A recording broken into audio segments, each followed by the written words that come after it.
Bonjour à tous. Aujourd'hui dans les nutriments simplement, on va se vitaminer l'esprit avec l'alimentation antioxydante. Allez, très courte vidéo, mais essayons de savoir ce qu'est une alimentation riche en antioxydants parce que, il faut bien le reconnaître, la plupart des régimes qui sont riches en antioxydants sont des régimes qui sont réputés comme étant très protecteurs pour la santé. Alors essayons de voir de quoi ils se composent.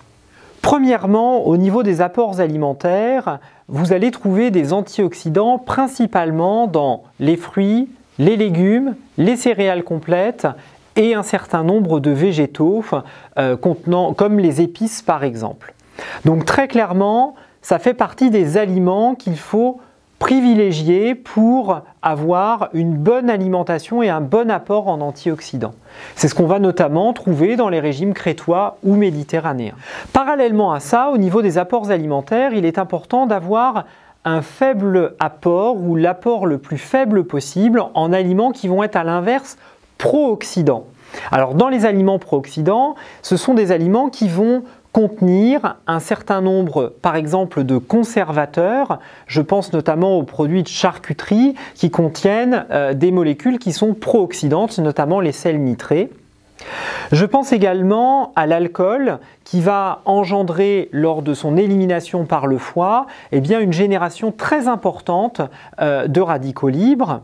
Et puis il y a également tous les produits qui sont grillés, frits, torréfiés, donc évidemment les barbecues, les fritures, les choses comme ça, les produits préparés ou un certain nombre de produits préparés contiennent des graisses qui vont être transformées, modifiées, altérées par ces processus de transformation ou de transformation à forte température avec derrière une génération importante de radicaux libres, encore une fois au niveau du foie. Ok, donc au niveau de l'alimentation et des apports alimentaires, fruits, légumes, céréales et épices pour apporter des antioxydants et limiter les aliments pro-oxydants contenant des conservateurs, de l'alcool ou encore des produits qui sont chauffés à forte température. Donc ça, c'était ce qui concernait l'alimentation antioxydante. Maintenant, regardons un peu plus à la loupe les micronutriments qui contribuent à un effet antioxydant dans l'organisme. Alors premièrement, il existe un certain nombre de vitamines dont on le sait qu'elles sont antioxydantes. C'est la vitamine A, la vitamine C, la vitamine E qui toutes les trois possèdent un pouvoir antiradicalaire. Mais c'est aussi de manière indirecte les vitamines du groupe B qui favorisent le métabolisme hépatique, gros générateur en fait de radicaux libres. Ensuite, on a un certain nombre d'oligo-éléments ou de minéraux qui vont agir de manière indirecte, notamment parce qu'ils vont aider certaines enzymes à transformer et à piéger les radicaux libres qui sont fabriqués par l'organisme. Ces minéraux et oligo-éléments, c'est le manganèse, le zinc, le sélénium, le magnésium et dans une moindre mesure le cuivre. Attention au cuivre parce qu'il peut avoir un rôle ambivalent pro ou antioxydant. Ensuite, on a certaines molécules qui sont vraiment très importantes dans la lutte contre le stress oxydatif au niveau de l'organisme. Cette molécule, c'est le glutathion et notamment, il existe plusieurs moyens de renforcer le taux de glutathion.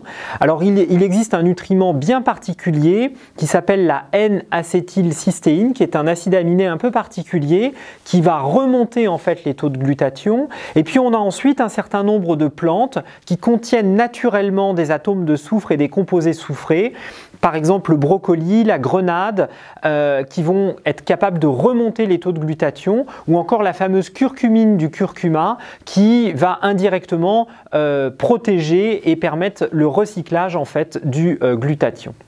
Ensuite, on a les polyphénols. Les polyphénols, ce sont des molécules que l'on va trouver dans de nombreux végétaux qui sont doués d'une forte activité antioxydante et qui, là encore, vont être capables de protéger l'organisme. Ils sont d'ailleurs au cœur de l'alimentation et du régime crétois et méditerranéen via l'olive, via la consommation de fruits et d'un certain nombre de légumes. Donc ces polyphénols, vous allez les trouver dans des baies, dans du raisin, dans des oignons par exemple, dans du chocolat, etc., etc.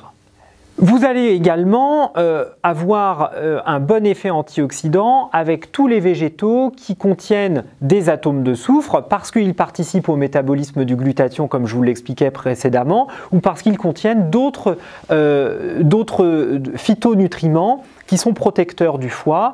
Et là, on va citer tout ce tous les ingrédients ou tous les aliments qui ont une relativement forte odeur, l'ail, l'oignon rouge, le chou, les brocolis, voilà, tous ces ingrédients, tous ces aliments, pardon, qui en l'occurrence contiennent des composés soufrés. Citons également les caroténoïdes, vous savez, ces pigments colorés jaune-orangé qui sont présents dans de nombreux fruits et légumes, facilement identifiables et qui sont encore doués d'un fort pouvoir antioxydant. Donc c'est tomates, pastèques, carottes, melons, abricots, etc., etc.